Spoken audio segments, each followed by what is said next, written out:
सभी सफलता चाहते हैं। ऐसा कौन होगा जो सफल होना नहीं चाहता हो।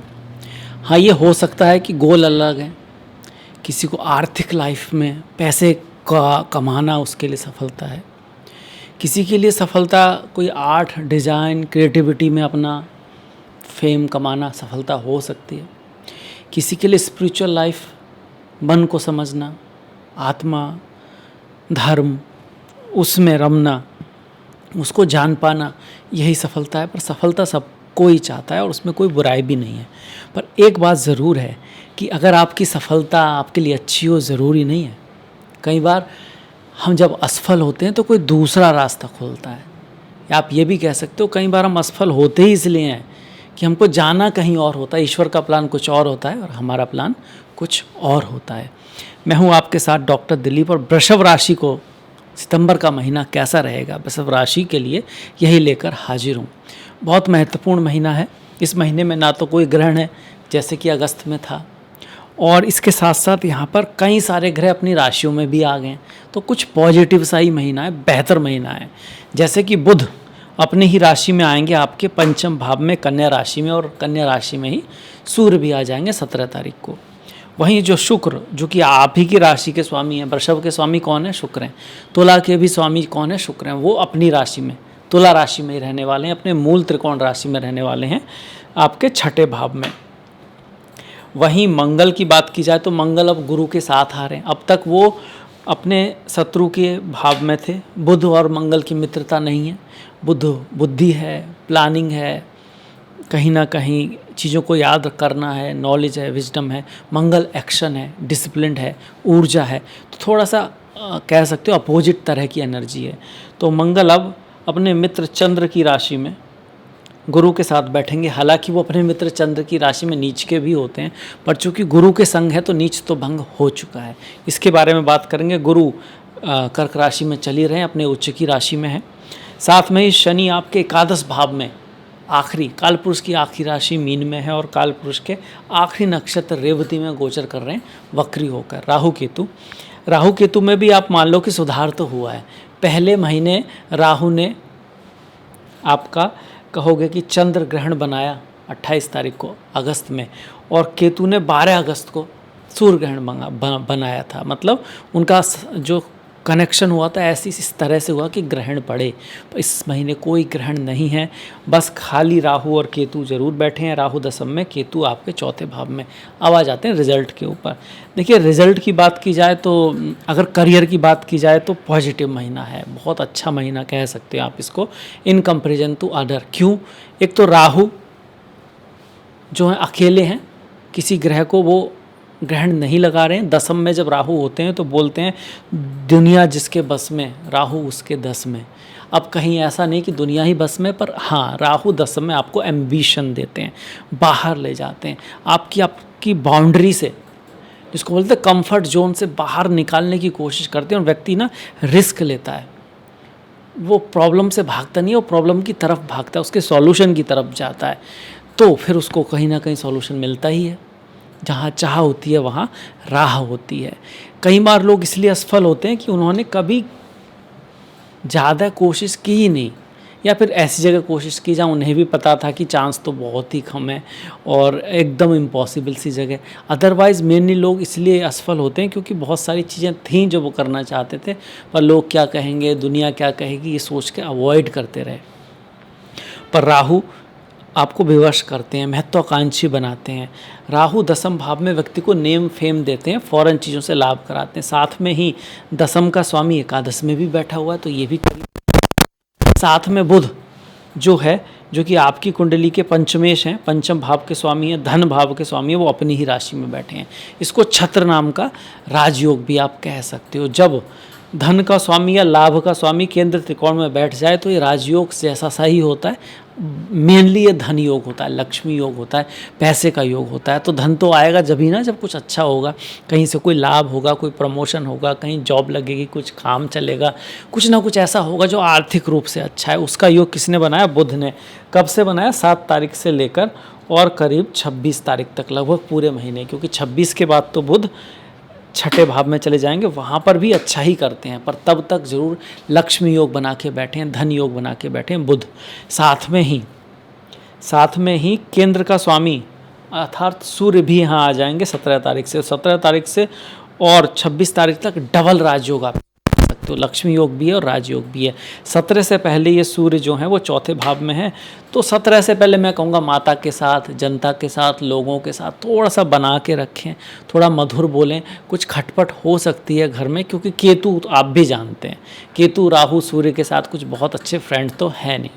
पर ये 17 के बाद तो एकदम ही बढ़िया है, बाकी 7 के बाद ही मैं कहूँगा ये असर ना कम होने लगेगा, क्योंकि काफ़ी दूर होंगे केतु से सूर्य।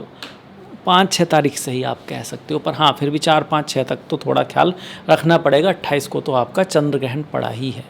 ये तो सूर्य का गोचर भी बेटर हुआ, बुध का तो बहुत ही अच्छा हो गया आपका।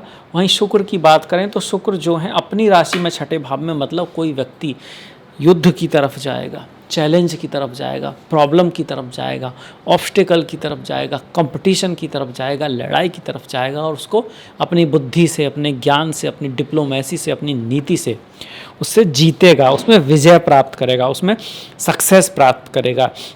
ये जॉब नौकरी आदि के लिए भी अच्छा है, कंपटीशन के लिए भी अच्छा है। हाँ थोड़ा सा अपना सौम्य स्वभाव तो रखें, क्योंकि छठे भाव में रोग ऋण शत्रु का है ना, तो कभी कभी हम भी थोड़े से रोग ऋण शत्रु बना भी सकते हैं खुद ही, तो उससे थोड़ा सा बचना है। अदरवाइज शुक्र का यहाँ आ जाना ठीक है। स्वास्थ्य का हल्का सा ध्यान रखना कि भाई राशि का स्वामी छठे में जा रहा है, पर फिर भी अगर अपने भाव में है तो बेटर रिजल्ट ही आने वाले हैं। यहाँ बैठ के शुक्र 12वें भाव को देखेगा तो थोड़ा बहुत खर्चा, यात्राएं, ट्रैवल वो करेगा। अब ये छठा भाव ना होकर केंद्र त्रिकोण होता तो फिर और भी अच्छा आता, फिर वो राजयोग और भी हो जाता। पर फिलहाल तो बुध ने ही राजयोग बनाया, सूर्य ने भी राजयोग बनाया 17 तारीख के बाद। वहीं मंगल की बात करें तो मंगल की स्थिति जरूर बेटर हुई है, भले ही वो नीच के हों गुरु के साथ से, क्योंकि मंगल क्या एनर्जी है, मंगल युद्ध के देवता हैं, सेनापति हैं, डिसिप्लिन है।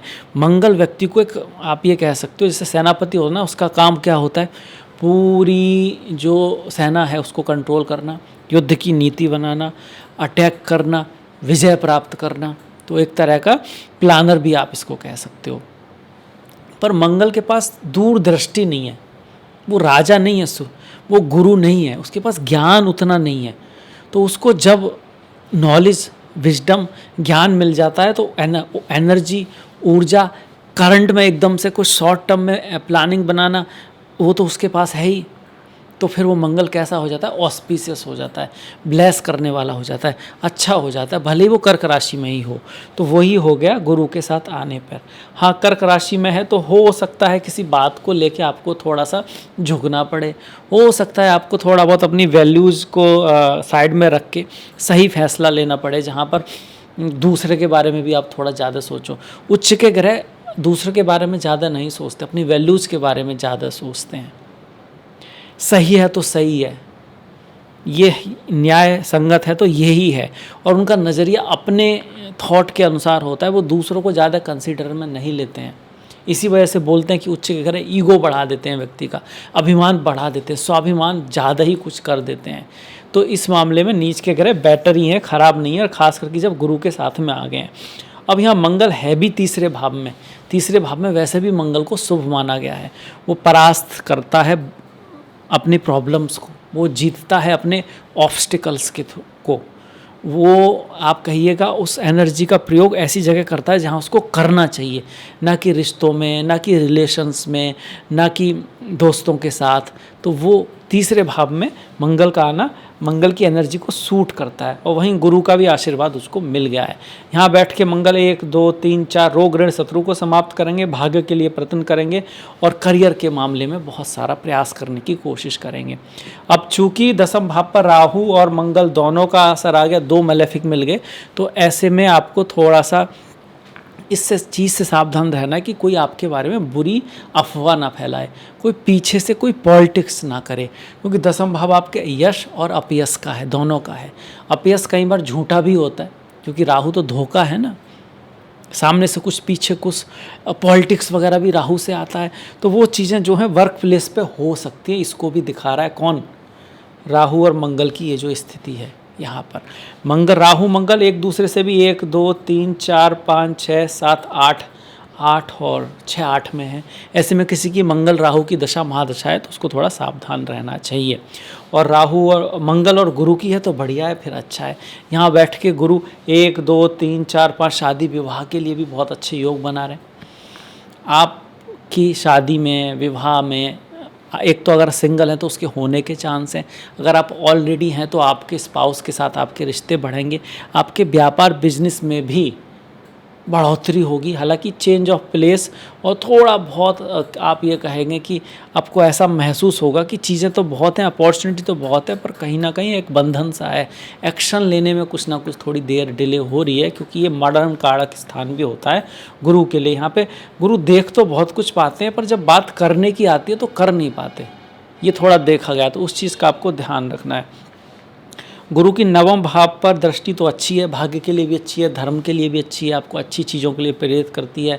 कुछ हायर एजुकेशन के लिए, कुछ सीखना, कुछ जानना जीवन में, इसके लिए प्रेरित करती है। कहीं बाहर जाना, हायर एजुकेशन के लिए जाना, गुरुओं से मिलना, स्पिरिचुअलिटी अध्यात्म की जगह जाना, ये सब गुरु यहाँ पे अच्छा योग बना रहे हैं। इसी तरह से गुरु की शनि पर दृष्टि भी अच्छी। एक तो शनि वैसे ही अच्छे होते हैं लाभ भाव में, और ऊपर से गुरु की दृष्टि बढ़ जाए तो और भी अच्छे होगा। यहाँ से वो शनि के द्वारा दिए गए आलस्य को थोड़ा सा कम करेगी। यहाँ से वो शनि के द्वारा जो एक तरह का वो है ना कि चीज़ों को टालना, डिसऑर्गेनाइज्ड रहना, थोड़ा गंदा सा रहना, शनि आलस्य भी होते हैं, गंदापन भी होता है शनि। जब वो ख़राब होता है इस चीज़ को दिखाता है, तो उस चीज़ को गुरु क्या करेंगे, ख़त्म करेंगे, कम करेंगे। और उसके पॉजिटिव पंक्चुअलिटी, लगातार प्रयास करना, चीज़ों में हार न मानना, इस चीज़ को बढ़ा देंगे गुरु। हालांकि आपके जो शनि है वो कौन से हैं, वक्री चल रहे हैं दिसंबर तक। वक्री ग्रह क्या कहता है कि धीरे धीरे चलो, आप पहले चीज़ें देख लो। जल्दबाजी में जैसे हम लोग करते हैं ना कुछ भूल जाते हैं और फिर से आना पड़ता है, तो और उल्टी ज़्यादा देर हो जाती है। जैसे आपको कहीं जाना है, आपने गाड़ी की सर्विस नहीं कराई और जल्दी है, आपको जल्दी जाना है, पता लगा वो गाड़ी बीच में ख़राब हो गई, आप सोचते थे मैं जल्दी पहुंचूंगा और उल्टा एक दिन फालतू लग गया आपको। तो वही शनि कह रहे हैं कि भागो मत, फालतू में मत भागो, पहले चीज़ें देख लो, प्लान कर लो, चीज़ों को प्रैक्टिस कर लो, उसके बाद आप जाओ अच्छी तरह से, फिर आप जा सकते हो, कोई दिक्कत नहीं। पर जल्दबाजी में चीज़ों को आधा छोड़कर, आधा ना करके इसको बाद में कर लूँगा, ये तो ज़रूरी नहीं है, इसे भी बाद में देख लेंगे, ऐसा ज़्यादा मत करो। नहीं तो ये जो चीज़ें आप छोड़ रहे हो ना, वो आपके रास्ते की ऑब्स्टिकल बन सकती हैं, आपको डिले करा सकती हैं, देर करा सकती हैं। ये कह रहे हैं वक्री शनि 11 दिसंबर तक। ये आपको एक तरह का समय दे रहे हैं कि आपके अंदर कुछ भी ऐसी कमी है तो आप उसको सुधार लो। कोई भी ऐसी चीज़ है जो आपको लगता है कि आपकी ना इंग्लिश थोड़ी कमज़ोर है, आपको बात करने का तरीका थोड़ा बेहतर होना चाहिए, आपको किसी के सामने झुकना, जो अपने से बड़ा है, गुरु है, टीचर है, बॉस है, भले ही उसके अंदर कोई कमी है, पर आपको झुकना, उसके सामने जाना ठीक है, तो आप उस चीज़ को कर पाएँ। कई बार हम अच्छे लोग नहीं सीख पाते क्योंकि उनके अंदर कोई कमी तो होती है, इंसान है तो कमी होगी, पर हमको उस कमी को नहीं देखना है, हमें उस गुण को देखना है जो उसके अंदर है, क्योंकि उसको तो रेस्पेक्ट देनी पड़ेगी और उसको सीखना भी ज़रूरी है, तभी आप आगे बढ़ पाओगे। शनि की तीसरी दृष्टि आपके ऊपर आ गई, सीधी दृष्टि पंचम भाव पर है जहाँ पर सूर्य भी बैठे हैं, तो कुछ समय के लिए सूर्य शनि आमने सामने हैं। 17 तारीख के बाद तो वहाँ आप कहेंगे पिता के साथ, गुरुओं के साथ, टीचर्स के साथ, ऑथोरिटी के साथ थोड़ा बहुत कन्फ्रंटेशन होने का चांस बनता है। आपके चार्ट में सूर्य पंचम भाव के स्वामी, शनि जो है नवम के स्वामी हैं, सूर्य चतुर्थ के, शनि नवम और दसम के हैं, तो कहीं ना कहीं शनि और सूर्य का जो आमने सामने आना है, नौकरी वगैरह भी दिला सकता है, जॉब वगैरह भी दिला सकता है, उस मामले में अच्छा है। शनि की जो लास्ट दृष्टि है वो यहाँ पर पड़ेगी 9th हाउस, 9th राशि पर पड़ेगी जो आपका अष्टम भाव है। तो आयु का ख्याल रखें, ससुराल से संबंधित कुछ इवेंट आपके जीवन में रह सकते हैं, शादी विवाह की जो लाइफ है ना उसमें भी आपको ज़्यादा देना पड़ेगा, रेस्पॉन्सिबिलिटी थोड़ी ज़्यादा निभानी पड़ेगी, क्योंकि ये शादी के बाद की लाइफ है, ये शादी है, ये शादी के बाद की लाइफ है। उस पर आगे शनि की दृष्टि, शनि क्या है, कर्म फलदाता, तो उससे संबंधित कर्म मिलेंगे। और शनि मेनली कुछ हार्ड वर्क, कुछ चीज़ों को ठीक करना, कुछ चीज़ों के ऊपर जाना, ऑब्स्टिकल के थ्रू, कठिन परिश्रम के थ्रू, उस तरह के चीज़ों को दिखाते हैं जिनका करना ज़रूरी है, जिनसे सीखना ज़रूरी है, तभी हम आगे बढ़ पाएंगे। तो ये हो गया शनि का।